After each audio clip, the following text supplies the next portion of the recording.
Welcome to another episode of Rise to Liberty podcast. Before we get going today, before I introduce my guest, I do just want to drop our sponsor. That is NaduShaveCo.com. There is a reason why your granddad, your dad used these single blade safety razors. This multi-blade plastic crap made from China. It doesn't work. It's harsh on your skin. There's a reason why these were the standard for so long. And this company absolutely loves sponsoring this show. So that should speak enough about them. If you go to NadeauShaveco.com, use promo code RISE15 for 15% off at checkout. It is without a doubt the best product. I wouldn't recommend a product if I didn't use it and absolutely love it. So Nadu Shave Co., where tradition beats modernity. Now, just a quick intro for my guest today. My guest, Gerard Casey, is a Irish academic who is a Professor Emeritus at University College Dublin. He holds law degrees from the University of London and UCD, as well as a primary degree in philosophy from University College Cork, and an MA and PhD from University of Notre Dame, and the higher doctorate, a DLitt, from the National University of Ireland. He is a fellow of Mises UK, a associated scholar of the Ludwig von Mises Institute. He is an associate editor of the Christian Libertarian Review. He is also a member of the Free Speech Union and Academics for Academic Freedom. He has also been active in Irish politics in the 90s, I believe from 93 to 99. He's appeared on TV and television occasionally in Ireland and the UK. And after all that, he has decided to join us on this platform, which I'm not sure if we're bringing you down or you're bringing us up, but nonetheless, we appreciate you joining us. Not at all. It's a pleasure to be here. So, do you kind of, other than what I had already addressed, if there was something of prominence that I didn't mention, do you kind of want to, from your own words, who are you? Who am I? Well, I am a proud grandfather to two brand new children. I've got a 19-month-old granddaughter and a 3-week-old grandson. So those are my proudest achievements, even if at remote. Congratulations. Oh, they're sweet. Yeah, make my life worth living. Yeah, it's great. So I guess just kind of getting right into it, one thing I wanted to know, where did you find libertarianism? Where did you find Austrian economics? I probably came to it by a route that few people take. In my philosophical work, I was often meditating on various social phenomena, one of which was money. And money is a strange sort of thing, if you think about it, that you can give somebody a crumpled, disease-ridden piece of paper, and they'll give you goods and services. It's quite strange. But unfortunately, they weren't prepared to take just any bits of crumpled, disease-ridden paper. I mean, I could do a perfectly good representation of the euro or the US dollar on a piece of paper and offer it, and to my surprise, nobody was willing to take it when there was no phenomenological difference between the pieces of paper except that mine were rather better looking. And why was this? So I was puzzled by the phenomenon of money, and I chatted about this to some of my colleagues, one of whom went off to Europe for a year.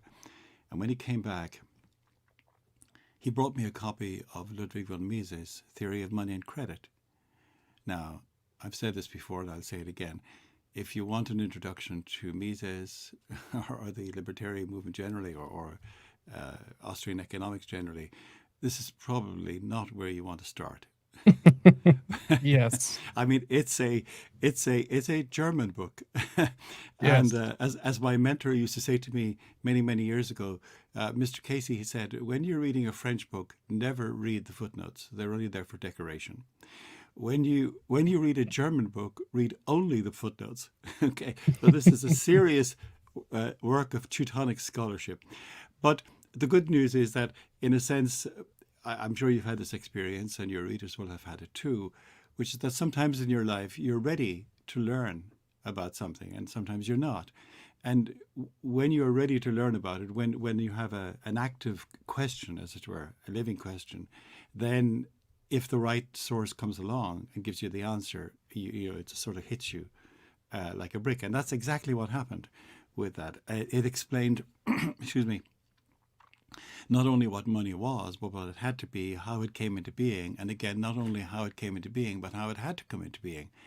And once I saw that, I was hooked. And of course, on one work of Mises, and you can't stop reading the others: bureaucracy, human action, and then from there you're into you find the Mises Institute, and once you find the Mises Institute, you're lost.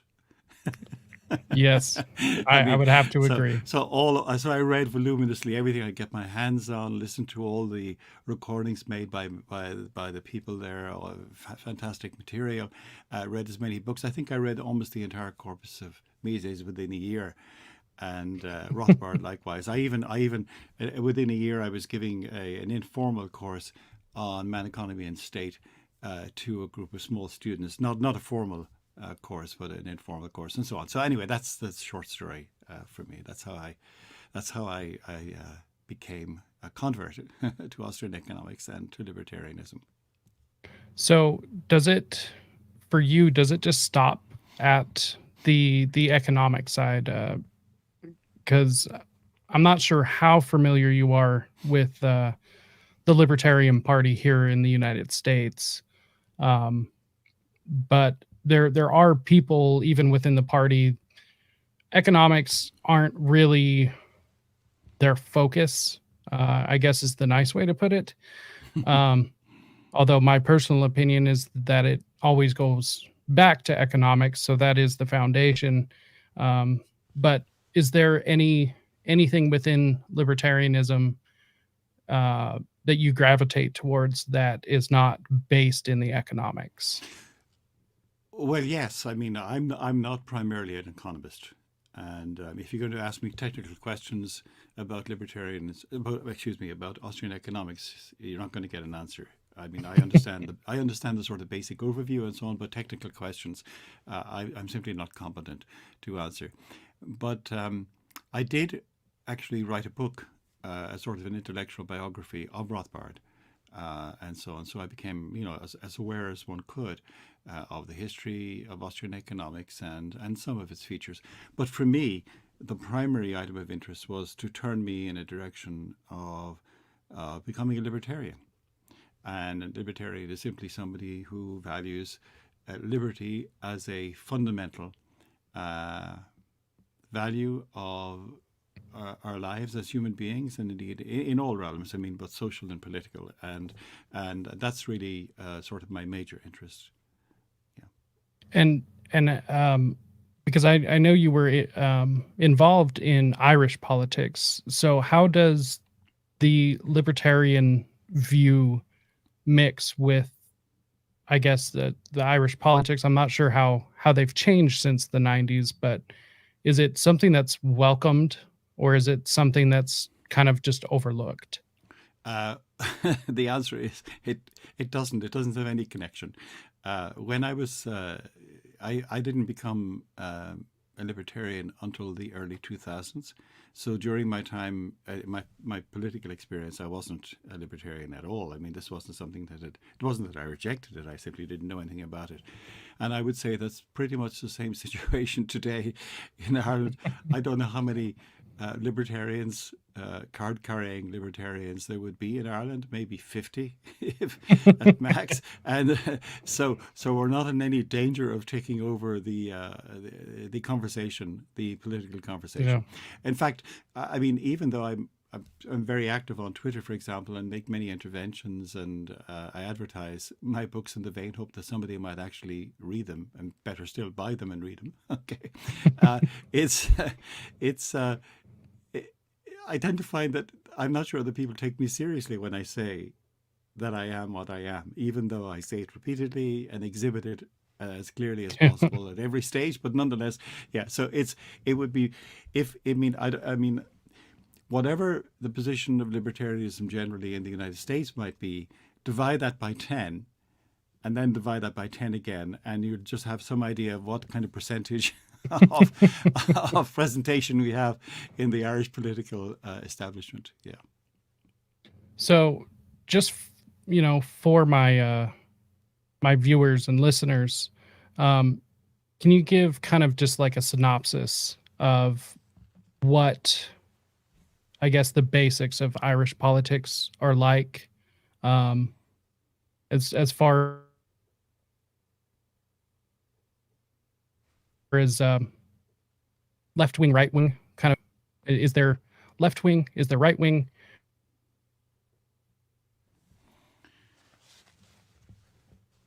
Hi, Jacob. You're breaking up a little bit there. So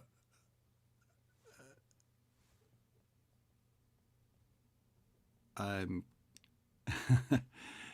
I'm going to answer the question I think you asked, and hope that you come back on stream again. Irish politics in the 20th century really wasn't aligned along left-right spectrum. It originated, the political parties we had originated from the political events that happened, the Rising in 1916, the War of Independence, and then eventually independence from Britain. And the two main political parties aligned with the two sides in the Irish Civil War in 1922. And there was it used to be a joke that we had a 2.5 party system. The two main parties being the ones that derived from the War of Independence and the Civil War, and the half party being the Labour Party, which was a left-wing party. That's changed substantially. The two main parties have more or less kind of converged. They're indistinguishable in effect, except for sentimental reasons. The Labour Party is almost extinct, but its place has been taken by a coterie of small, much more radical left-wing parties. The Overton window has shifted substantially to the left in Irish politics, so that one of those two main parties deriving from the War of Independence and the Civil War would have been, broadly speaking, kind of conservative in orientation. But even it has moved so substantially that by the standards of 30 years ago, it would now be regarded as a left-wing party. So almost all the entire political establishment in Ireland, all the main political establishment, are pretty much by American standards on the left. There is no established right-wing party of any kind in Ireland. I know that may be hard to kind of get your mind around, but that's the way it is. So hopefully you can hear me now. It looks like everything's good. You froze for about 30 seconds. Okay, so I just spoke hoping that you could hear me. Yep, everything was good on my end, other than me freezing. But we're back now. So it's actually not so crazy to hear something like that. My personal opinion is even the so-called right wing here in the United States is not very right wing.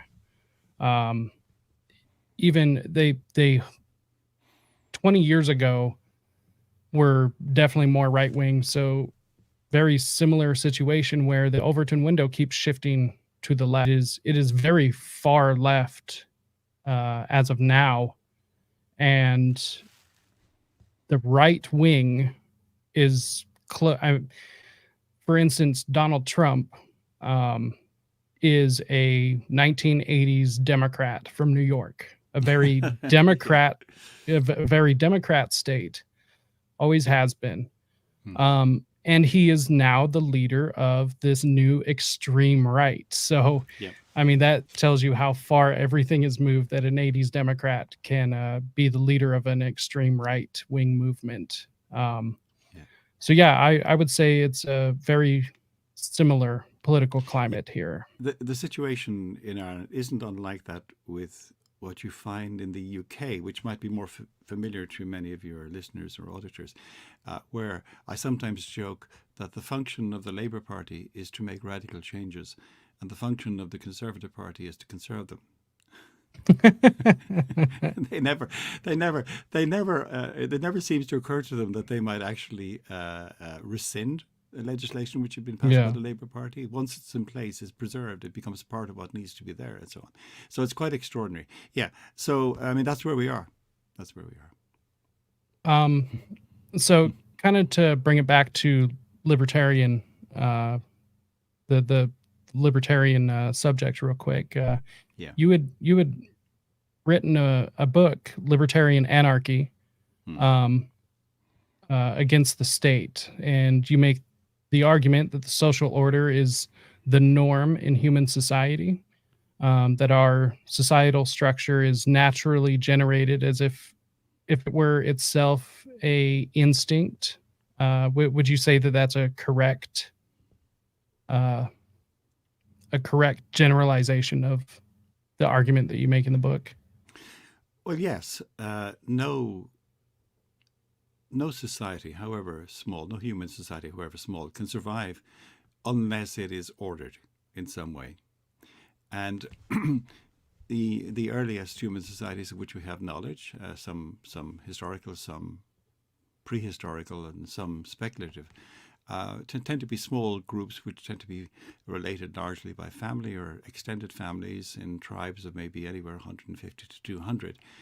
And there, the phenomena that we would think of as being law, religion, and morality are all, if you like, intermingled in a kind of an order that has to be observed. So that, for example, no society can survive if it permits the indiscriminate killing of other people in that society. No society can survive, let alone flourish, if it permits the appropriation by one person of the property of another, however property is understood. But of course, that's perfectly reconcilable with having a hostile attitude towards a society that lives 5 miles down the road, where they speak a little differently. And there, it's entirely appropriate, okay, to take all their stuff and kill all those people, because they're not us. And that's kind of what we do. But however small the us is, okay, it has to have, as a minimum, a respect for life, bodily integrity, and property. It cannot not have that. Okay, that's just not possible. Okay. Now, the sorry history of a human being is an extension, fitful, okay, and intermittent, of understanding that the people who live 5 miles down the road are human beings too. Okay, it takes a bit of time to get that. But here's the thing that, again, just a fact that might show you just how novel that idea is.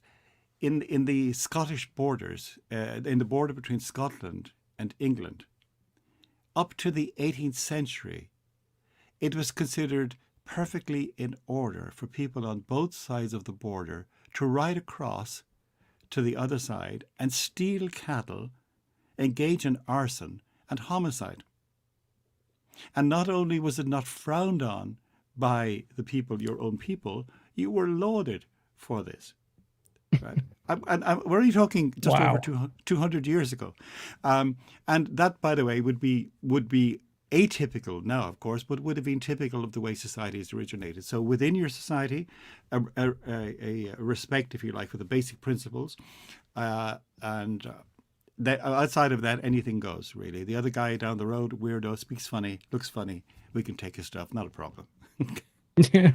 Yeah. I'm afraid we haven't left that quite behind yet either. We tend to do it on a larger scale now than we used to do. It kind of seems like with a lot of this far left political view or world view, it kind of seems like some of that tribalism is starting to seep through again. I'm not sure if you're seeing that over in your part of the world. We're seeing a strange kind of identitarianism reappearing, which is a form of tribalism. In my book, Freedom's Progress, towards the end, I talk about those movements in the early part of the 20th century, uh, uh, National Socialism, fascism, Italian fascism, and indeed Bolshevism as being contemporary forms of tribalism, which is what they were in strange ways. And we see it. So this kind of thing keeps coming back up again in different forms. And we're seeing it right now in that way, in that particular way. It's characterized, I mean, we don't want to go off on this in any great length, but it's characterized by an us-them mentality. And we are the pure and the elect and the right thinking. And the other people are not just wrong, they're evil. Okay. And therefore, they can be treated in any way because, well, you might have to treat other people nicely if they're wrong. If they're evil, of course, you don't owe them anything, and therefore you can do whatever you want with them and with their property. And that's a real problem. So do you believe that just that mentality, the oppressor and the oppressed, or, the righteous and the evil, do you believe that that mentality is strictly learned, or do you believe that that's more of like a lizard brain thing? It's more of a base human being that we've kind of evolved out of. I think it's buried deep in our unconsciousness, and almost all of us, I think, are prey to thinking like that when we come under pressure. It's a sort of, you see the same thing, by the way, in the development of human beings from childhood to adulthood. The child is essentially self-centered, not as a policy, but simply as the norm. Everything relates to them and so on.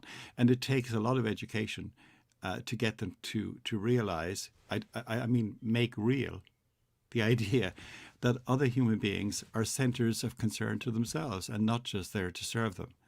So when we come under pressure, when people criticize us and so on, we tend to act defensively. We tend to attribute. We want to be thought of and judged by our motives and so on. But others are judged by their actions, and therefore, if they act against us, then the sort of instinctive feeling we have is that they're being evil and so on. It really is very deep within us, and it takes a huge amount of civilizing and education and training to stay at a level where you don't revert. And we all do at times. We all do, right? Yeah. But I'll just give you one example. I had a person who became a friend of mine, and he was saying to me, he had been a Marxist in his early years, and he was just saying, when I was in this mode, he said, we regarded people like you, okay, as not just being wrong, but as being evil. And he said, one of the things I found since I've changed is I've come over to the other side, is I've just seen how nice these people are, and you, okay, people like me, don't tend to think of the other people as being evil, but simply as being wrong, and therefore you relate to them in that way as if you could discuss these things rationally. And the problem is that's an asymmetrical kind of relationship that one has, and it creates real difficulties. Yeah. So I saw a question posed on Twitter by somebody who was less familiar with these ideas, but I thought it would be interesting to pose it to you, is a anarcho-capitalist or a libertarian anarchy society, is that actually possible? Is that something, or is it a utopian idea? No, in fact, no, it's not utopian, and it is possible, but it's certainly, I would think, not immediately possible. And let me see if I can make this clear. Some libertarians, and Rothbard at times, seem to suggest that if there was a button that you could push, which could transform our current society into a libertarian society, that a genuine libertarian would push that button. To which I say, no, you wouldn't. And here's why. Because the reality we live in, whatever goods it might have and whatever bads it might have, is where we are. And it has been created in a complex way. And if you were simply to push a button and move from that to a libertarian society, the result would be chaos. It would be anarchy in the bad sense of that term. Okay? We have historical precedent for this. I'll give you a recent example. With the collapse of communism in Europe from 89 to 91, the USSR and its satellite states ceased to be communist. But the problem there is that for the best part of 80 years, you had a civil society which had been effectively undermined, where people, in order to survive, had to lie and cheat and steal. Okay, you had to conceal what you thought. You had to make sure that nobody knew what you really, really thought. And the trouble is that if you flick a switch, you cannot restore the norms of civil society when they've been effectively wiped out for 80 years. It takes time to do that. Now, in relation, let me give the broad picture on how I lay this out in my Libertarian Anarchy. I said that the modern state that we have was concerned, if you like, with three concentric circles. At the core, you had law, justice, and law and justice. And then you had the provision of health, education, and welfare outside that. And then you had the state's direct intervention and participation in the economic sphere in Ireland by what they called semi-state bodies. Now, that outer circle has, to a large extent, been eliminated or is in the process of being eliminated. So, for example, in Ireland, post and telegraphs, they were a monopoly, government monopoly. In order to get a telephone, you had to apply to a government department in order to do it. When I came to the United States in 1978, I almost had a heart attack because my mentor said to me, "Would you like a telephone?" And I said yes. And he said, "Come with me." And we drove downtown to downtown South Bend in Indiana Bell. And I came out 15 minutes later with a telephone apparatus in a brown paper bag. And you have no idea what a psychological shock that was to me, because in Ireland it took 2 years to get a telephone. So, Wow. So, oh yeah, and then there were so post and telegraphs, the U.S. Postal Service, and many other things. These were all state monopolies, state organizations, and they effectively are being undermined, and that's fine. The next level to go has to be health, education, and welfare. Over 50% of government revenue in Ireland is spent, if you like, on these. And the same is true in the UK. By the way, in the UK, I sometimes joke that the National Health Service has replaced the Church of England as the object of reverence. Okay, it's everybody. I mean, you can say what you like about the Church of England and so on, but you dare not in England, if you're in politics, say a word against the National Health Service. So all of those have to go. And then that leaves you with law, justice, and security. And here there's a split among libertarians. There are those who think that the law, justice, and security residual can only be provided by a minimal kind of government or state. And there are those who, like myself, who are anarchists, who think that even this can be supplied in other ways. But let me put it this way. If somebody said to me, over the next 15, 20 years, we can go to a minimal state concerned with law, justice, and security, would you take that? And I would say, I would bite your hand off for that. Okay. But I would keep pushing, if you like, to go further. Yes. But that would be by comparison with where we are now, it would be a tremendous advance on where we are now. Okay, so yeah, so I would take it in stages, and so the way I put it when I was talking to students is that there are two, if you like, orthogonal principles when it comes to moving from where we are to a libertarian society. One is that we should get there as quickly as possible, and the other is that we should get there with as little disruption as possible. And you can see that if you take either of those, you're going to have a problem. Okay, if you get there as quickly as possible, you're going to have maximal disruption. If you get there very, very, very slowly, you'll have minimal disruption, but you're talking about the year 28,429. So it's and this is a prudential question. It seems to me it's not a question of principle. Okay, I want to move to a libertarian society, but I want minimal destruction. I don't want anarchy in the bad sense of that term. To arise, which is what would happen, and which has happened to some extent, for example, in the former Soviet Union and its satellites. So, do you believe that with the current state, I would say, of the world, it doesn't seem like, at least for our two countries, that our politics are really that far off. We seem to be dealing with a lot of the same major issues. The political makeup tends to look very similar. I have personally been paying attention, a lot closer attention to Irish politics, I would say, as of this year. So I'm fairly green as far as Irish politics, no pun intended, or That's pun all right. intended, whatever's funnier. That's fine. And I see a lot of crossover. It from my perspective, it seems as though we are, I would say, about a year behind what seems to be happening in your corner of the world. Oh, already. So we ourselves are also dealing with a migrant crisis, which largely seems to be planned. I'm not sure if you would agree with that or not.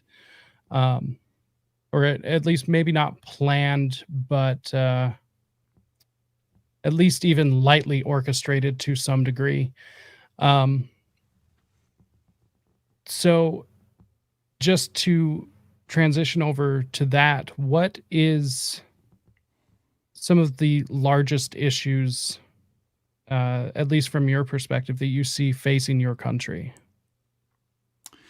Well, if the polls are anything to go by, the immigration issue has shot up, doubled in terms of its range of concern to the Irish population, and we are having local elections in a month. And it's already the case that those people who are canvassing at the doorsteps, because that's still possible in Ireland, okay, are getting a really hard time for many people, especially even from people who would have traditionally been, as it were, supporters of major parties. Because of this, we have seen situations chaotic. We had an entire street outside the International Protection Office in Dublin covered with tents, okay, and those have been moved out to another place out of public sight, and within a couple of days along the Grand Canal there were another series of tents, and it's quite extraordinary. The government seems to have either no policy or a policy that is incapable, or which they're unwilling to implement in relation to this, and so there is there is, as it were, a fraught conversation going on at the moment. It has changed slightly in a sense. 2 or 3 years ago, one couldn't have said anything in any way critical without being accused of being a racist or whatever it might be. Now it's become semi-respectable to even begin to talk about these things. But the question arises whether this is actually a deliberate policy on somebody's part, or whether it's just carelessness and so on. It's hard to judge. I mean, my father gave me advice many, many years ago when he said, if you have to choose between incompetence and malice, go for incompetence.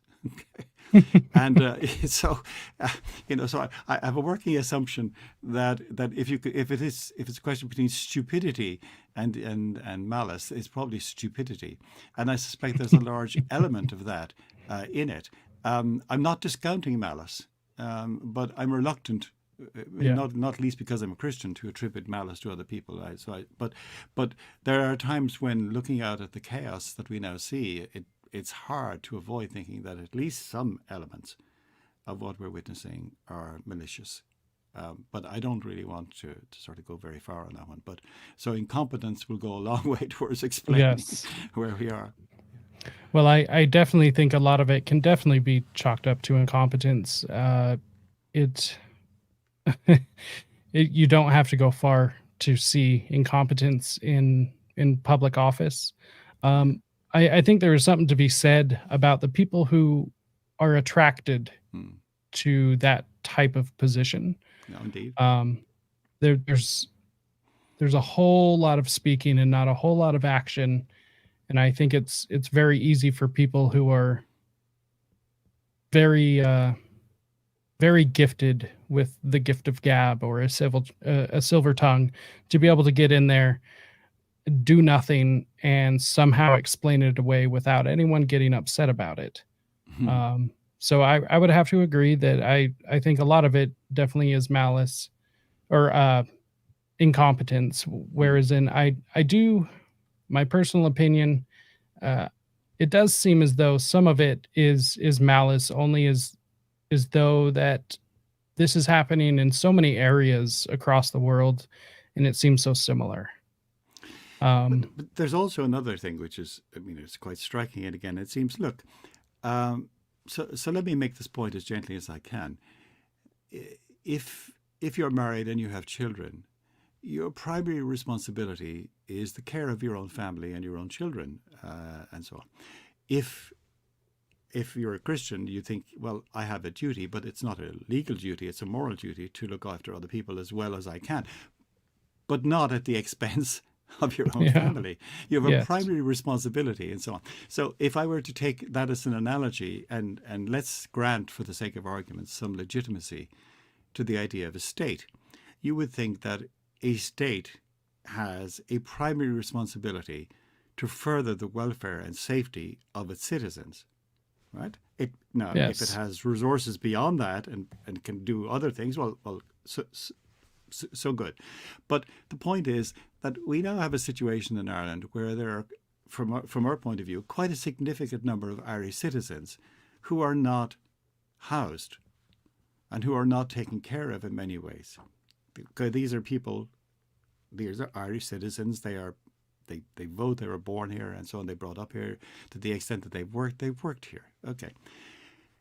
And so we have people coming in from outside. Now, I'm not making any judgment on those people and so on. Some probably are legitimate asylum seekers, and probably a lot are not, but whether or which. The point is that our government is spending significant resources on housing and providing welfare payments to people who are not our citizens. Okay? And the problem is that this is a zero-sum game, and that those resources that are going there are not going to Irish citizens. And I would think that's a bit, to come back to my original point, that would be a bit like welcoming somebody into your home, giving them a room and all the facilities, providing them with food and lodging, and neglecting your own children.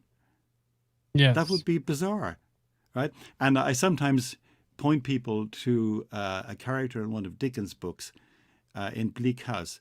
There's a woman called Mrs. Jellyby, and she's so concerned about the natives in Bura Bura somewhere that she spends all her time and all her energy devoted to their welfare, while her children are neglected, her daughter is an unpaid labourer, and her husband is suicidal. Yeah. So I just say we've got Mrs. Jellyby type governments in our states, and that's quite bizarre to me. I don't understand how that works. Yeah.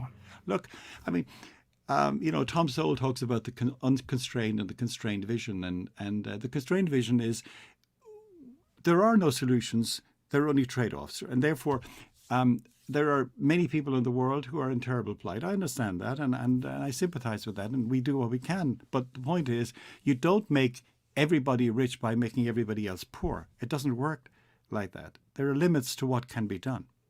And the situation is, it seems that our politicians are so anxious to please somebody, not their electors, it would seem, but so anxious to please somebody that they're desperately diverting resources from their own citizens to other people. And that seems to me to be incomprehensible. I don't understand how that works. I would have to agree. The very same thing is happening here, and it's ramping up at a more rapid pace as time goes on. And although we still have the aspect of, if we question any of this, then we are a racist, we are a far right extremist, we are this, that, whatever the buzzword may be. Pick any. I know. And so, yeah, we have all of that. And I have even noticed, of course, I look at this with a, how would I put this? I look at this very carefully, because the media is meant to invoke certain emotions in people. But we have seen a uptick also in attacks. And I noticed that that's something that's been frequent, not just over in Ireland, but also in the UK, or in England, and all across parts of Germany, Denmark, Sweden, name the country. But I just find it kind of interesting, as you were pointing out, that the state, who is supposed to take care of the country itself, has every interest in helping people outside, which I have no problem helping anybody after, like you have said, after mine is taken care of. I have no problem helping. But we here and you there have not been taken care of. Okay. It's quite striking. I was putting up a post on Twitter recently, and I did some research, and it turns out that of the top 10 countries that take in the largest number of refugees, in 9 out of the top 10, the refugees all come from an adjacent country, which is what you would expect. If there's a problem here, you move to the next one. The only one in the top 10, all of whose refugees were coming from countries, none of which was adjacent, was Germany. Okay, so Interesting. Pakistan and so on, and moreover, the refugees were coming from a very small and finite number of places: Afghanistan, Sudan, north and south, and Burma or Myanmar, whatever they call it these days. And there was one other, I think, and so on. And they're all moving, if you like, to their neighbours and so on. But almost all of the refugees coming to Europe are not coming. People are not coming from Germany to the Netherlands or from Spain to France. Right? It's quite extraordinary. Yeah. And the numbers are very high. So I don't know if your listeners know this, but only 37% of people who live in London now would be white British. That's just over a third. Okay, and I've noticed even here in Dublin, I was at a football game on Saturday night, and I was walking back in an area that I don't normally walk through, and I was struck by just how many people wouldn't be, if you as it were, native Irish. And not making any remarks about it, I'm just pointing out the sociological fact. Yeah. It's quite striking. So something like, I think somebody mentioned the figure, I can't stand over this, so don't ask me for evidence on this, but something like 40% of the people living in the inner area of Dublin are non-Irish, which is quite striking. And by the way, this is not only a phenomenon in Dublin, which is the major city, but in smaller towns and villages. A friend of mine just told me about a village whose name I won't mention, said that which would probably have about maybe 1,500 people, of whom 300 were Romanian. And I'm just thinking this is quite striking. Okay, so this is happening all over. This is happening all over Europe. It's extraordinary, and again, there are problems here. I mean, we in Ireland are only too familiar with the problems of, if you like, what happens when a large group of people with a different religion or culture come and live and do not assimilate. We've been living with the consequences of this again for nearly 400 years, and it's not been resolved. Okay, no. And all over the world, wherever you see this, you realize there are problems. It's not generally a good idea. Okay? Yeah. And so people talk about multiculturalism, but if by multiculturalism you mean the ability to go downtown and taste, have restaurants with providing various cuisines, I don't have a problem. That's great. That's fantastic. But the problem is that there really can only be, in any political entity, there can only be one culture. When you mean culture in a broader sense, you mean the system of laws and traditions and norms of social conduct. I'm not talking about culture in the kind of decorative sense. I'm not talking about culture, like dyeing the Chicago River green on the 17th of March, okay, which is fairly idiotic, let's be frank. Okay, but I mean, I can remember actually, if you let me tell an anecdote here, I can remember when I went to the United States in 1978, I was at some social gathering, and somebody said, "I'm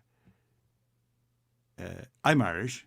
And I said, "Oh, really? Where are you from?" And she said, "Oh, I'm from South Chicago or South Boston or someplace. I can't remember." "Oh, it was in Boston, yes." And I said, I was kind of puzzled by this. And she said, "Well, where are you? What are you?" And I said, "Well, I'm Irish." And she goes, "Really? Where are you from?" And I thought, what the hell does that mean? I'm from Ireland. Where else do Irish people come from? And so she went, "Oh, you're Irish from Ireland." And it took me a while to get my head around this because it's no disrespect intended. I mean, but we Yes. regard people who are born and bred and grew up in the United States as being Americans, right? I Yes. mean, as Joe Kennedy once said in exasperation, how long does a man have to live in this goddamn country before he becomes an American? Okay.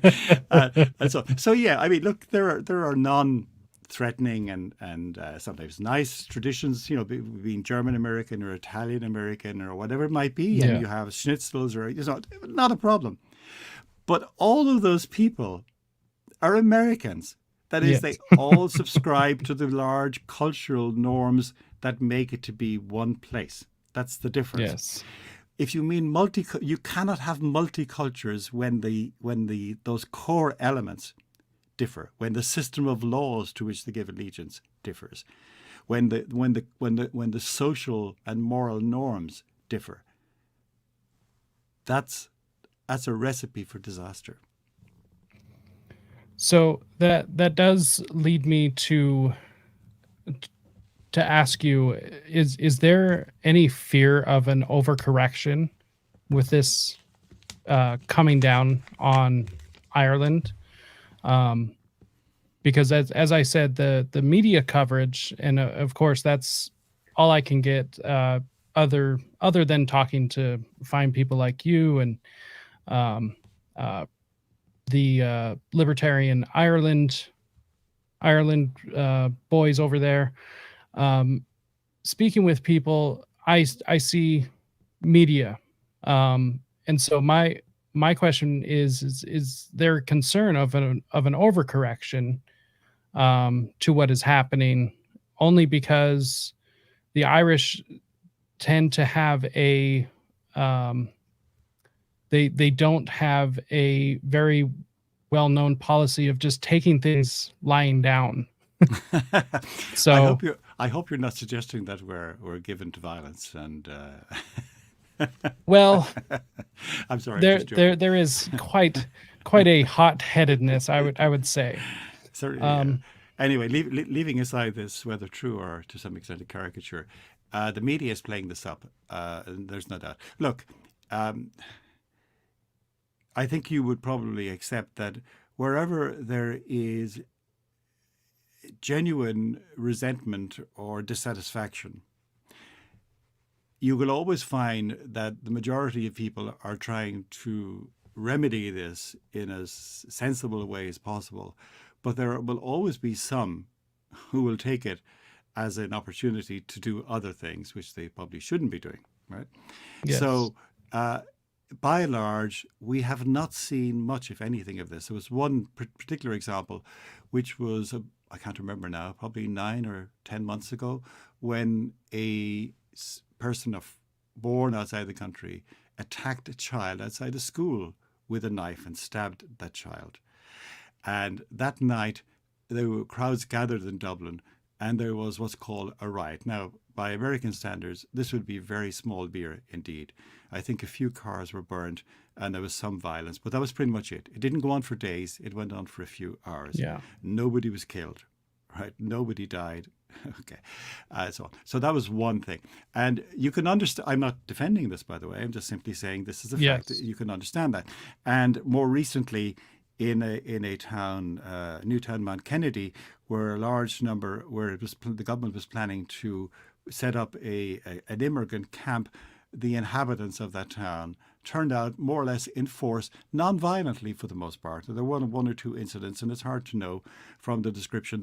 The general media here seemed to suggest that the inhabitants attacked the police here, which knowing Newtown, Mount Kennedy, doesn't seem probable to me. Okay, it's a very, very placid, remote, small country community, and I suspect that tensions rose a bit high, and I don't know who started what first. But even here, the level of violence and so on, such as it was very, very small. But all of that then is being played up if you like, in the mainstream media in Ireland, as if to suggest that there are dark, sinister forces at work all over Yeah. Ireland, and that anybody who expresses concerns about these issues is somehow prey to being, I don't know, whatever it is, revolutionaries or far right activists. Far right is the favorite term, by the Yes. way, here for anybody who says anything. You're far right. I want to know where the middle right is and the near right is, because apparently there's a huge gap there. And nobody on the right is anything except far. And so on. So this is a bit of a bogeyman by and large. So I would suggest, like anything else, you Yeah. probably shouldn't believe everything you read in the newspapers. Yeah. And I think that's just a good reminder for everyone. Something that I constantly preach. I myself have set out to largely debunk state propaganda. It seems as though pretty much all news media is nothing but that these days. It's almost as though you have to take each individual piece of news as its own individual piece of news or as its piece of propaganda. I truly don't believe that there is such thing as a genuine outlet that you can use strictly all the time. You mainly have to look at just the reporters or just take each piece by itself and try and parse out what's true and what's not true. I'll give you another example of how this thing works. So, as I said, we had outside the International Protection Office on Mount Street in Dublin, we had something like, I don't know, 100 tents people sort of living there. And this eventually became so embarrassing that even our government had to do something about it. So they sent in police and trucks and so on and moved everybody out about a week ago. Now, the story appeared in several of the mainstream media, but interestingly enough, the photograph more or less under the heading, so the story was government moves 200 men. Okay, it said this specifically, 200 men from those tents, right? But the photograph taken showed a woman in Islamic dress holding two small children walking down the street. Now, this photograph appeared in multiple accounts. It was reproduced. There was no suggestion anywhere in the written thing that there were actually any women in these tents. Okay, so you can see the way and nobody actually said. Okay, but there's anyone looking at this would get the impression that women and children were being bussed around the place and so on and so forth. Now, again, who knows what the ultimate truth of any of this is and so on. But you can see how media can present something without actually telling any lies necessarily. They can present in such a way as to evoke particular responses. And who wants to see women and children maltreated? Nobody is the answer. And so, therefore, your sympathies are aroused. So it's very difficult to believe any source, so on. So I tend to check multiple sources on any story. I've become better at it. Before I kind of went off when I got one, and now I tend to look to see if I can. So, but here's the point: you want to be careful.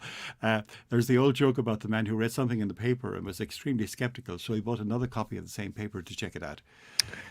Okay, so the point is that if you're trying to verify what you're talking about, you don't need to go to another version of the same thing. Okay, you need to try and see it from what is a distinctly different perspective, and even then, it can be difficult to figure out what the truth is. So, a kind of, as I used to say to my first year students, if you forget everything I've ever told you about the subject matter, or rather when, okay, because education consists in forgetting, as it were, everything you've been taught.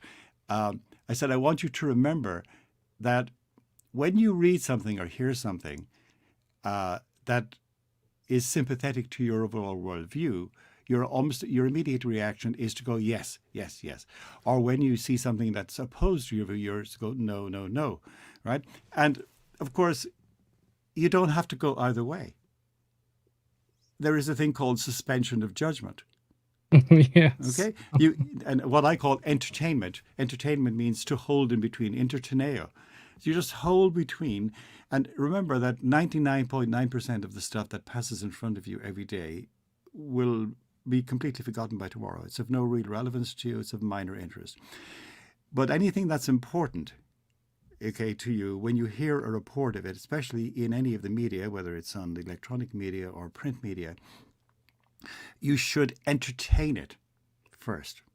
And that means kind of holding it in suspension, okay, Yeah. until you have a chance. And of course, you can't do that with everything. It's only things that are really important to you. And beware, Yes. if you like, of confirmation bias. Beware of the bias that we have to believe things that confirm what we already think, and to disbelieve things that don't.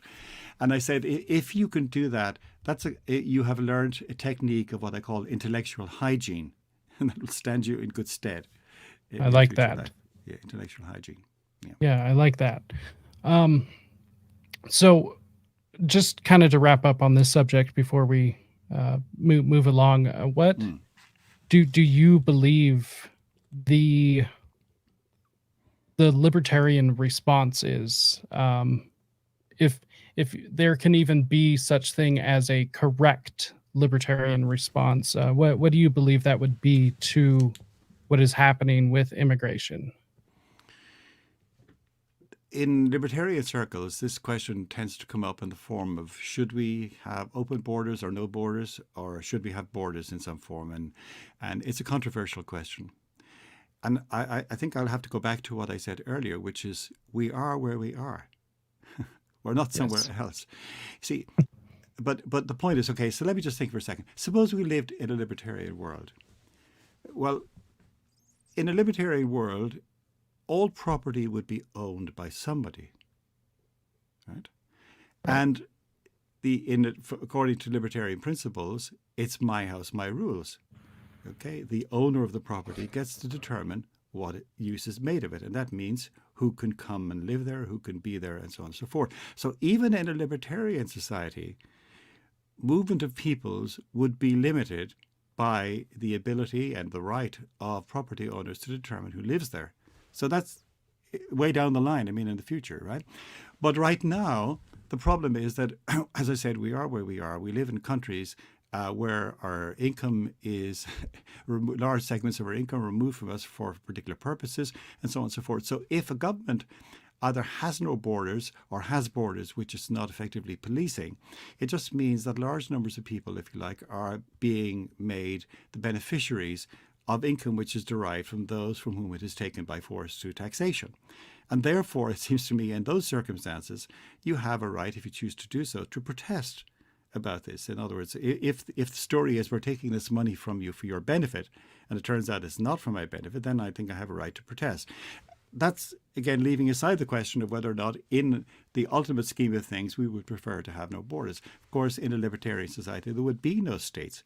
And therefore, not only would the economic effects be diffuse among and allocated to property owners, but since there is no state, there is no possibility of a hostile cultural group with different moral principles and political principles taking over the state, because there's no state to take over. Yes. Okay. And so that would not be an issue.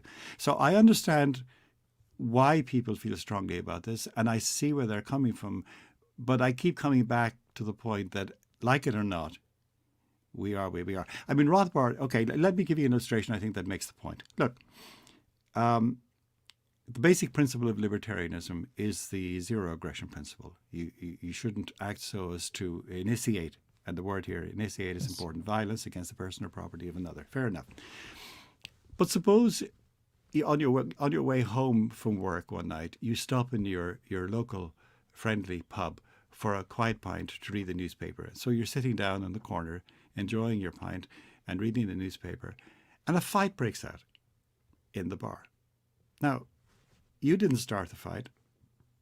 You don't want anything to do with the fight. All you want to do is have a quiet drink, read the paper, and go home.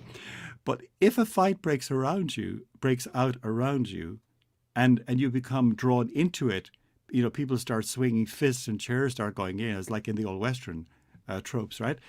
Then you are entitled to defend yourself, right? So you don't start it, you don't go out looking for trouble, but you find a fight in progress around you, okay? And therefore you're entitled to defend yourself. And that's the situation we tend to, I think, to find ourselves in. By the way, that contrasts with I mean, one of my favorite jokes, which is the Irishman who racks up in New York dock around 1860, finds a fight in progress on the wharf, taps on somebody's shoulder and says, "Is this a private fight or can anyone join in?" But yes, so the situation is the reverse of that. It's not your fight. You don't want to be in it. You would prefer it not to have been the case. But like it or not, it is what's happening. And to some extent, I think that describes, albeit obviously anecdotally, the situation we find ourselves in. So the question is a prudential one. It's a question of prudence. How do you make the best of the situation in which you find yourself? And that's not easy to read off a formula. And I believe it gets complicated by a specific term, public property. Yes, yeah. Which just makes it all that much more confusing, the idea of collective ownership. Although I believe at least the United States government would argue that they own them, even though states cannot own anything. So even though they stake a claim to them. Well, you see here, look again. Who owns the streets in our countries? And the answer is, what you have to distinguish between what they call in law between legal ownership and beneficial ownership.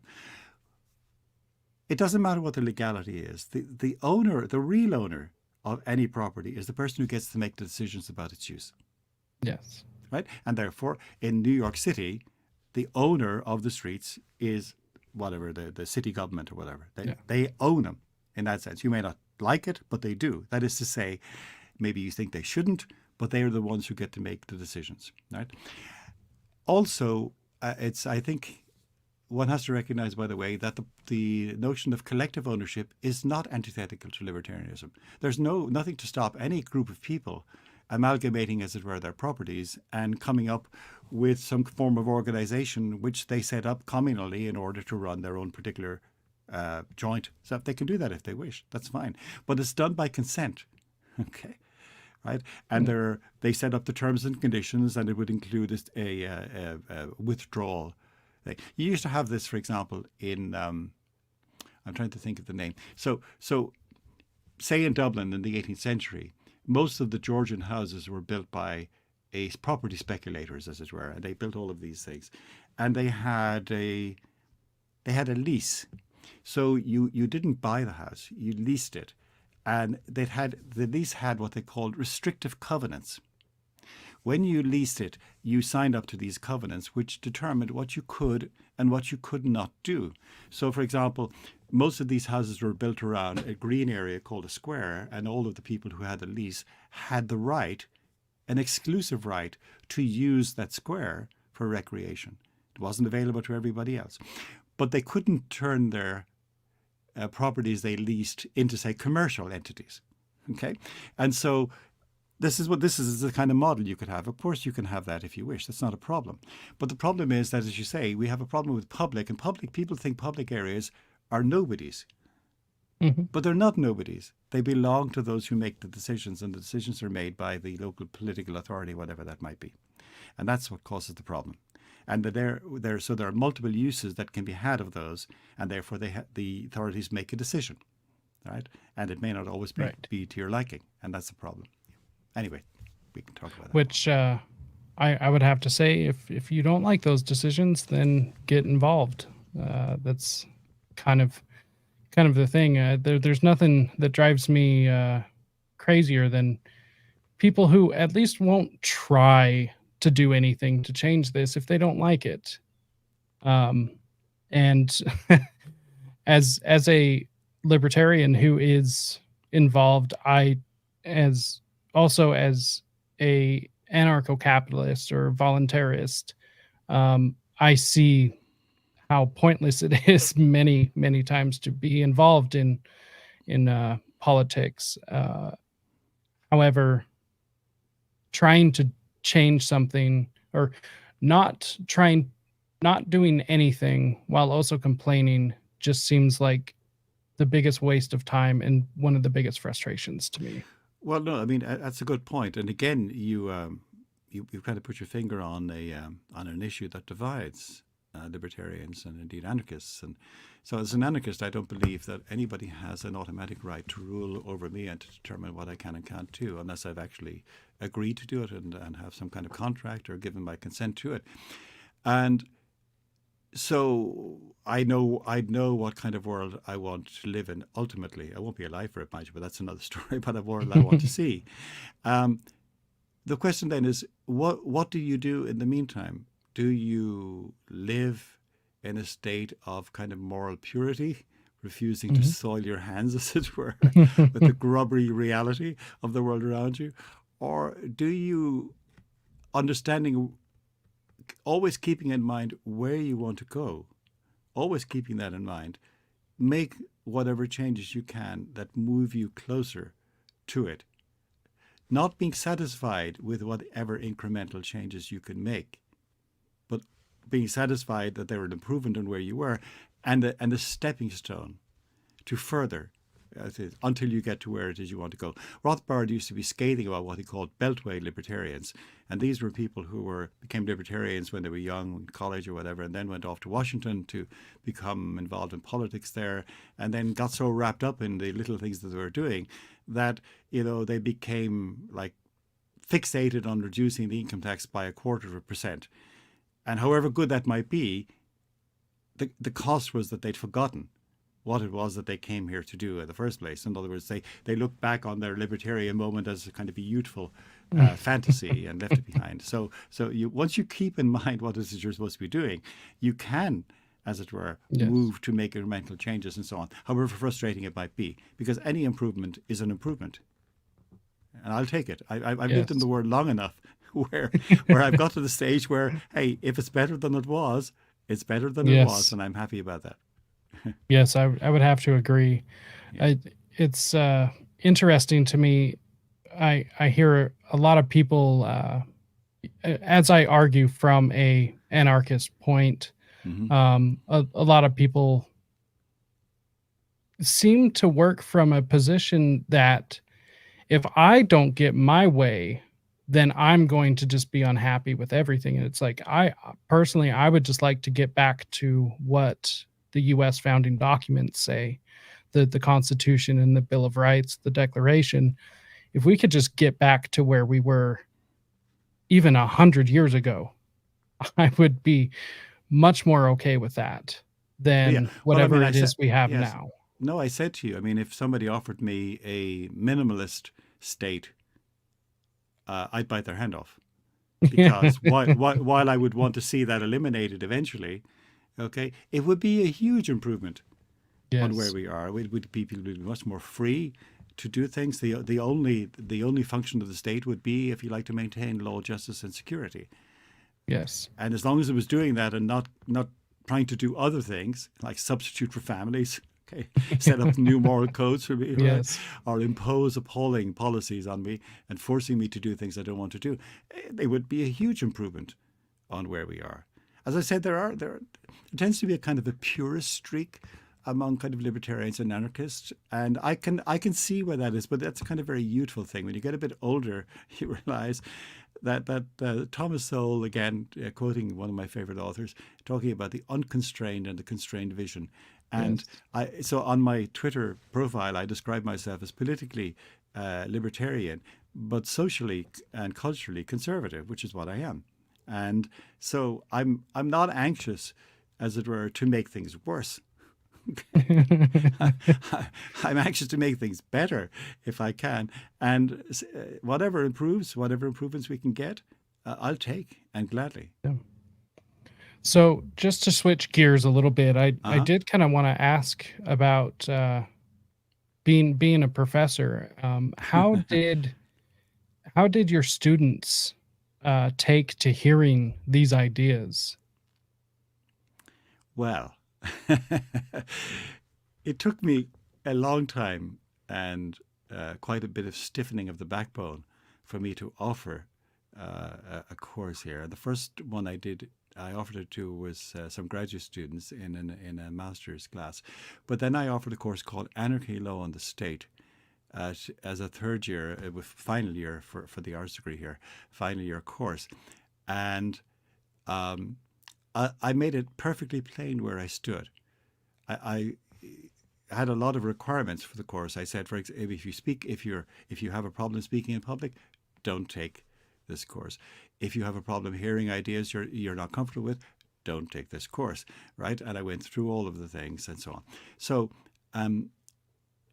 the only time I ever lectured in that course was on the first day. After that, it was discussion and questions all the way. And I began by writing on the board, the state is and then I drew a long line, an organization. And then I turned to the class and said, what should we put in here? Cuddly? Friendly? Hospitable? Okay. And they started to giggle. And then I wrote CRIMINAL. And there were gasps around the room. And I said, when I say criminal here, I mean that literally. That's not metaphorical. That's not hyperbolical. I mean criminal in the same way in which somebody who hits you on the head and takes your wallet is criminal. Who busts into your house is criminal. And I said, I'm going to try and persuade you to the best of my ability that that is in fact true. Now, I said, let's make a few things clear. Let's not play the silly buggers game, which is, let's find out what the professor thinks and tell him in the exam so we all pass. I said, I don't care what you think. Pedagogically, you can think whatever you like. I don't really care. That's not my job. You're all adults, okay? I think there is a truth, however. I want you to understand that. So I'm not one of these on the one hand, on the other hand professors, right? I will tell you, and I will be lots of material which will present the various sides, okay? So it's not just me, dominating it. In fact, I will say almost nothing after this, right? And we will go back and forth on how these things are done. But I said, so you could very well, so I said, I want you to kind of stock take intellectually where you are now. I want you to try and ask yourself, what do I think about these issues? What do I think about the state? What do I think about authority? What do I think about nation? What do I think about law? What do I think about all of these things? And ask yourself where you stand. And you could very well finish the course and hold exactly the same views you do then as you do now. But if you hold them without realizing where they come from, what the opposing points of view are, what the arguments are for back and forth, then I will have failed pedagogically. That's where we go, right? So and I'll finish with a very short story. So I begin then by raising questions, and very quickly the class kind of people indicate where they stand by what they say. And then I would go to people who are kind of pro-libertarian, if they're very few, and say, what do you think the libertarians would say about this? And people who are against and say, what do you think about that? Okay. And then I would switch. I would ask the people who are pro-libertarian to tell me what the anti-libertarian would say, and vice versa, right? And within about 3 periods, the students were actually talking to each other. And I said, by the way, this is an open forum. You can say anything you like, but I'm the only arbiter, okay? So no rudeness, no deliberate rudeness, okay? But you can be as strong in your opinions as you like. Just don't call people rude names, okay? Let's leave it at that. And so it was kind of fun. And it got to be so much fun that I couldn't believe people were actually paying me to do this. And in fact, at one stage, I had a process where they had to turn in a reflection every week of 300 words. And I said, the only real rule here is, apart from being not more than 300 words, I said, I want to see blood on the page. I want it to be your views. I want it to be a reaction, an argument, a counter-argument, an exposition, an expostulation. I don't care what it is. Don't make it boring. Don't tell me what I said. I know what I said. Okay. So blood on the page. And when they did that, I was charmed with how many people took that seriously and kind of got into the swing of it. It was a lot of fun. So I actually organized a prize, like an Oscar Awards. So I awarded a €50 prize for the best pro-libertarian position. Or a €50 prize for the best anti-libertarian position, and a €50 prize for the best written.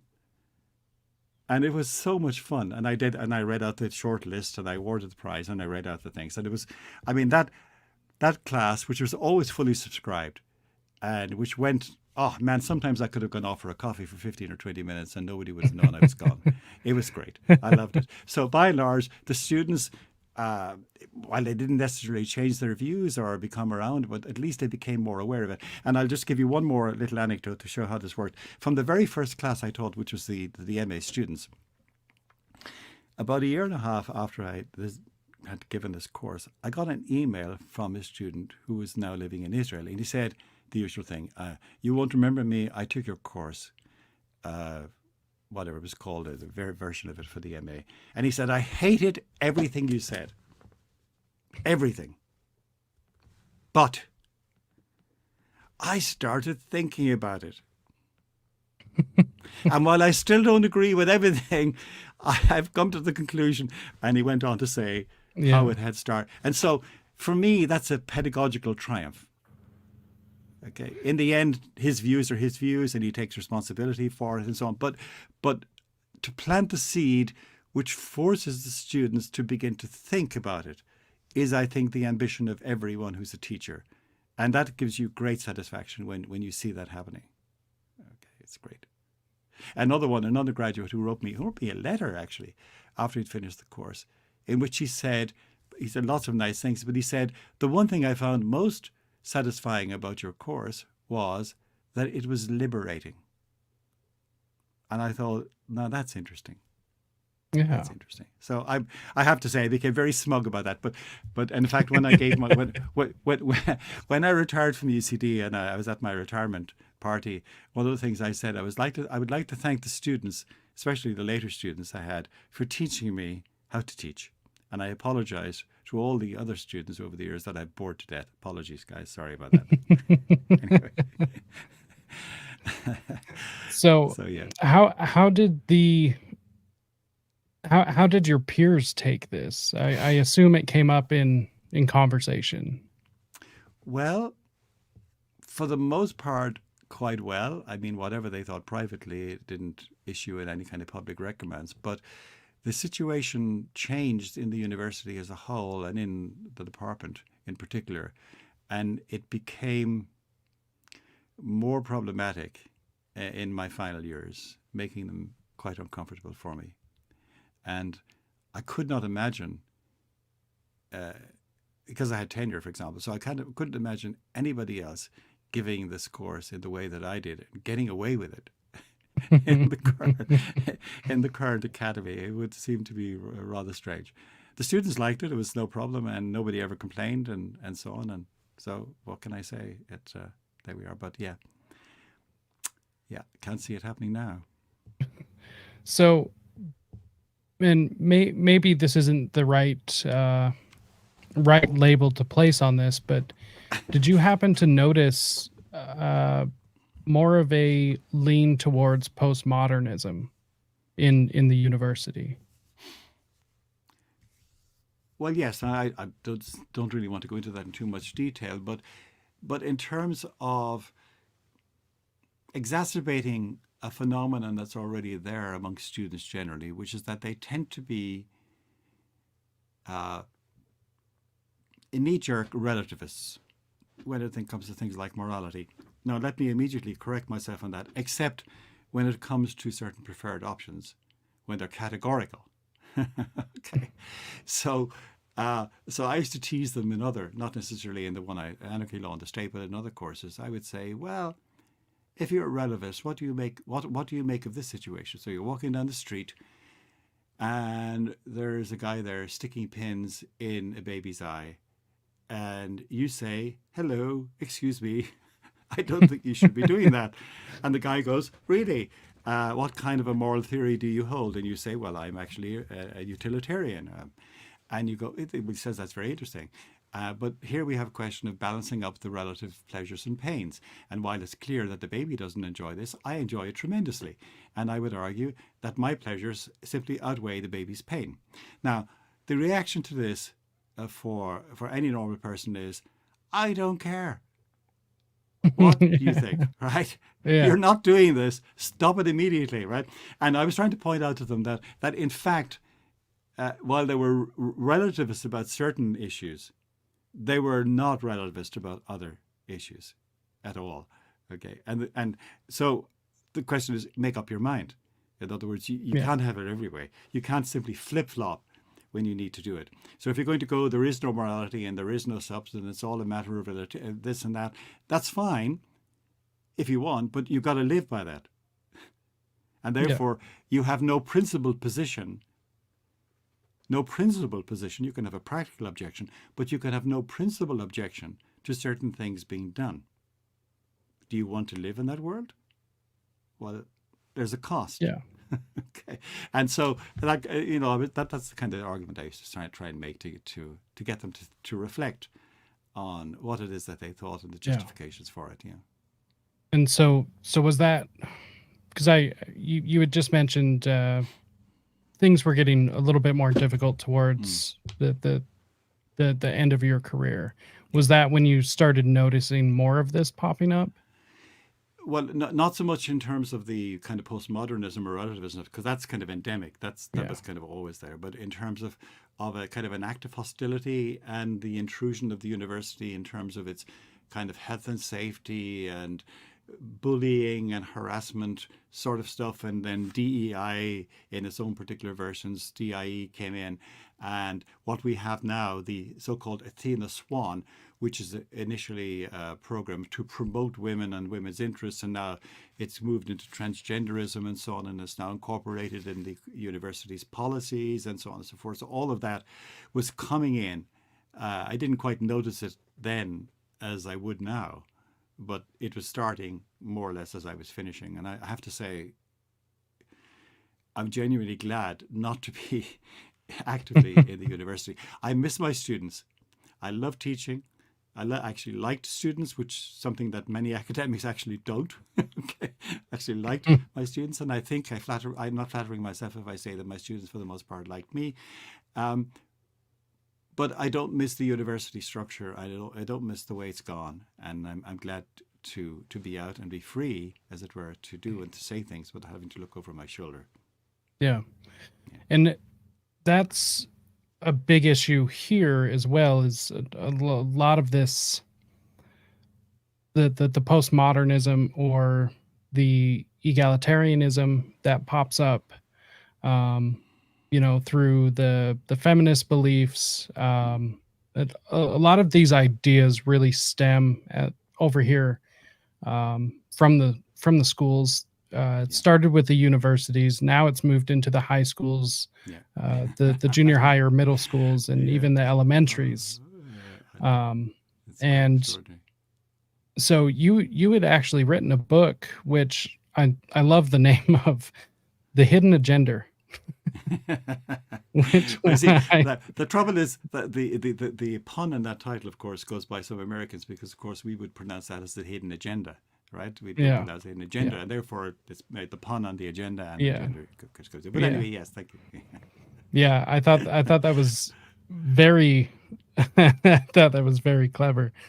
Hey, well, the book sells on the title alone. Yeah, I bet. Or rather, doesn't sell. But anyway, that's another story. So this is a really unique problem.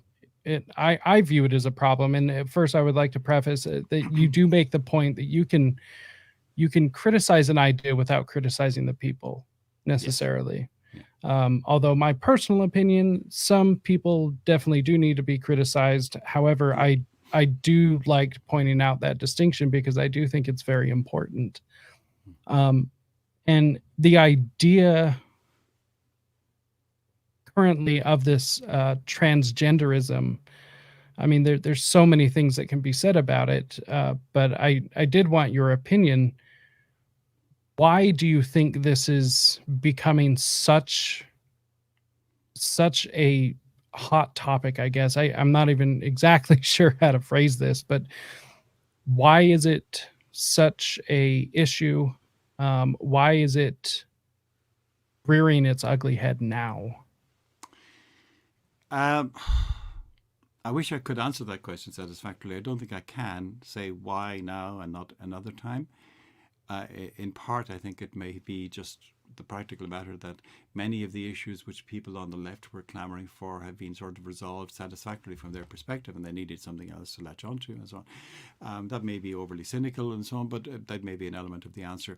I think a more satisfactory answer, at least something I've been kind of kicking around in my head for a while, is to see it in a larger perspective, which is that it questions the whole idea of there being a natural order which is given to us, which we are not at liberty to challenge or to change.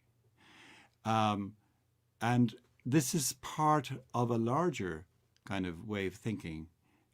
So, for example, you see it in the transhumanist movement, which is a similar idea here, but here the idea is not to reject specifically the sexual differentiation between men and women, although it does that by and large, but rather to try to reject the limitations that it sees as being imposed on us by being corporeal creatures. And so the idea would be that her whole ambition is, as it were, to transcend the limitations of corporeality. And so I gave a paper a couple of weeks ago, and I made the point that, like it or not, we are embodied creatures. And more to the point, not only are we embodied creatures, we are essentially embodied creatures. That's to say, we're not sort of angels on holiday. Okay, we're not disembodied intellects accidentally connected with this kind of bag of bones that constitutes our body. We are body-mind unities, body-soul unities, body-spirit unities, whatever way you want to phrase it. And we were, from a Christian perspective and a Catholic perspective, we were created that way. In other words, we're not souls in exile. We weren't in the kind of what's the word I want? Can't think of it for a moment. We're not in exile. We weren't expelled from kind of paradise in some purely intellectual way and then embodied and put into bodies for punishment. We're created, okay? And significantly in Scripture it says God created everything and He saw that it was good. Okay, so there is fundamentally, just to come back to your point then about transgenderism. Transgenderism is one aspect of a larger movement of the rejection of the necessary embodiment of what it is to be human. And it involves elements of detestation and kind of repulsion and revulsion at our limitations. Look, I mean, I got to the stage where my body isn't anything to write home about. I mean, you can see it. I mean, we understand this, okay? It's perfectly normal. But nonetheless, our body is part of what we are and cannot be abandoned without us ceasing to be the kind of creatures that we are. And therefore, there is, if you like, a long-standing movement in thought, sometimes called Gnosticism, which involves the rejection of the whole corporeal realm, the whole world, created world, is seen to be somehow evil, and specifically the human body is not good. And while the latter-day Gnostics in the transhumanist movement and the transgender movement might not, as it were, have any particular understanding of what the kind of classical Gnosticism is about, they share the same impulse. In fact, there's even another, I'm not even aware of this, but there's something called Anthropocene anti-humanism, which is kind of linked with the Green movement, which finds human beings so repulsive that they see them as some kind of disease that creeps upon the face of the earth. And the ambition is that we will cease to exist, and the sooner the better. That's an even more extreme version of the same thing. So, I mean, I know it's a long stretch, but all of these things, it seems to me, are there in the background and filtering through in various particular ways. And transgenderism is simply one part of that, rejecting, if you like, what is fundamental to us as human beings, that we are essentially male or female. Yeah. So, and we'll wrap up on this so I don't keep you too long. Right. But this seems to be once again, I'm categorizing it as an issue. I'm sure there are people that would call it something different. However, it doesn't seem like this is going anywhere, at least anytime soon. And so, what is the proper response to this? To me, this is a very concerning issue within society. And first of all, I can't believe we're having the discussion. You know, Well, I said in my preface that this is the book I didn't want to write. I didn't enjoy writing, and moreover, that I felt extremely foolish writing, having to try and write a whole book to establish the fact that men are men and women are women. It seems.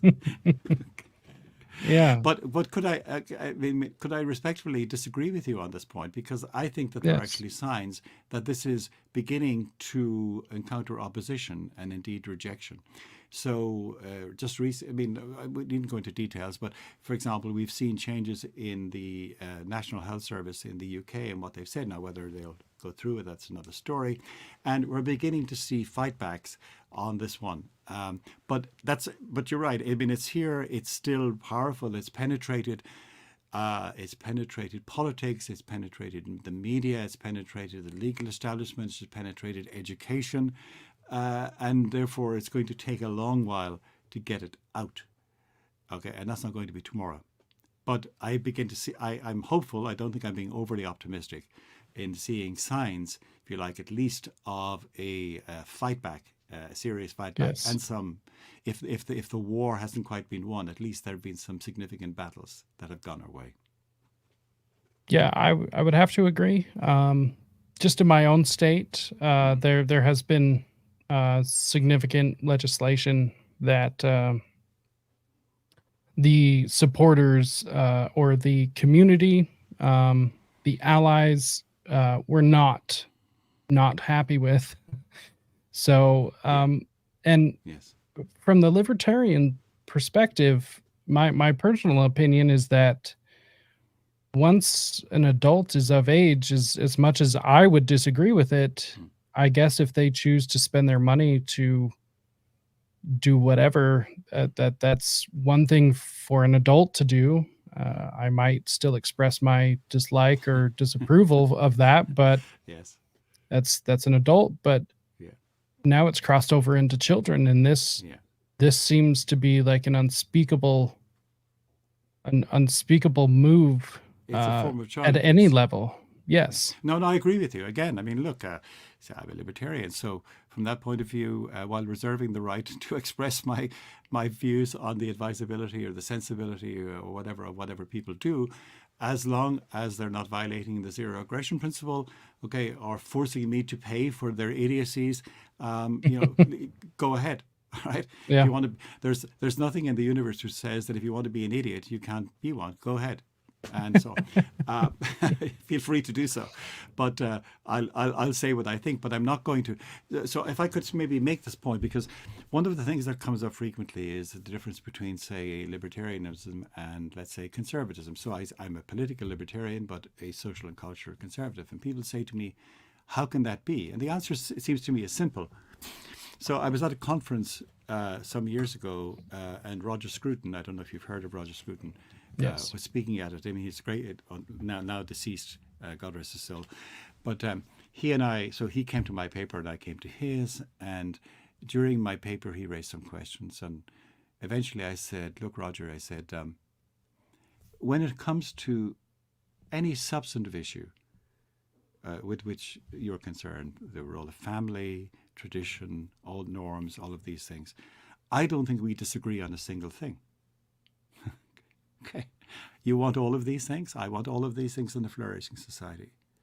The only difference is that I'm not a political conservative, and therefore I am not prepared to use force or have force used on my behalf to force people to do those things. And I said, and there are two reasons for this. Two reasons. One is it's wrong.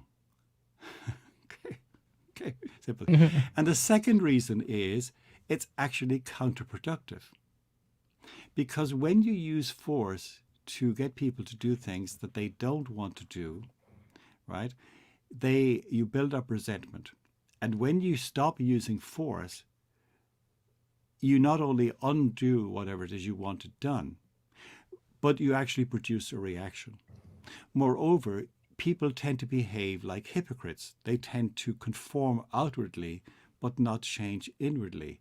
And that is not the way we want people to do. We want people not only to do the right things, We want them to do the right things for the right reasons, because they believe that they're good and they're prepared to live by those reasons.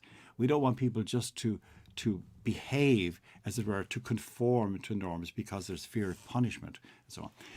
And so I think that's an important point. Okay. I'm not saying he agreed with me on this, but we had because he was a gentleman and an incredible mind and so on. We had a perfectly reasonable discussion about it. Well, hey, I think that's a perfect note to end on. I think that was very well said. So with that, would you like to let everyone know where they can find you, where they could read more of what you've written? If they want to find out more, where do they go? All right. So in terms of my books, I had 3 recently. So there's Zap, which is on free speech and tolerance. There is After Me Too, which is on the Me Too movement and feminism and patriarchy and all that good stuff. And then Hidden Agenda, which came out in 2021. Those can all, if you go into Amazon and you type in my name and one of those titles, it should turn all of those up for you, right? Also, my Freedom's Progress, which is a very large book and quite expensive, actually. Sorry about that. I don't get a lot of money out of it, so don't blame me. Which, if you're a libertarian, is probably something. If you're not prepared to buy it yourself, you should get your significant other to give it to you as a Christmas present. So that's also there. For current things, I'm not actually working on any project at the moment. So much of my time is spent actually posting on Twitter, and so my Twitter handle is at Casey, my name, at Casey 5122 dark. Okay, and that's my name, my date of birth, 51, the year I went on Twitter, which is 22, and the first post I ever put up, which said, I have gone over to the dark side. So Casey 5122 dark, you can get me there. And if you want to follow along here, that'd be great. I'd love to see you there. Hey, thank you so much for joining me today. This was absolutely wonderful. Everything that he had just mentioned is down in the episode description. So go ahead and check that out. Give him a follow on Twitter. If you are on the platform, he is an absolute great follow. Highly recommended. Thank you. Other than that, thank you so much for tuning in to this episode of Rise to Liberty. If you found value in this, go ahead and give this a thumbs up. If you're not subscribed, go ahead and subscribe. We've got a lot more content coming out just like this, and hopefully we can get you back at some point, because I have many more questions I would like to dig deep on. And other than that, share this out to somebody that you think could find value in this if you found value. Otherwise, you can find everything I do. I spend the most time on Twitter, Telegram, and Instagram. Other than that, you can catch me here on YouTube, Rumble, Odyssey, all the places, trying to make this show as accessible as possible. Otherwise, you can go to risetoliberty.com/links, and that will bring up every single platform. Figure out where I am. Make sure to not lose touch. And hey, there we go. Great interview. Thank you so much, Shamrocker, and boys over in Libertarian Ireland. That's my cheering section. Yes, love those guys over there. They're good. So on that note, if you want to hang out for just a sec, we'll wrap up on the back end, and everyone else, until next time, stay free, my friends.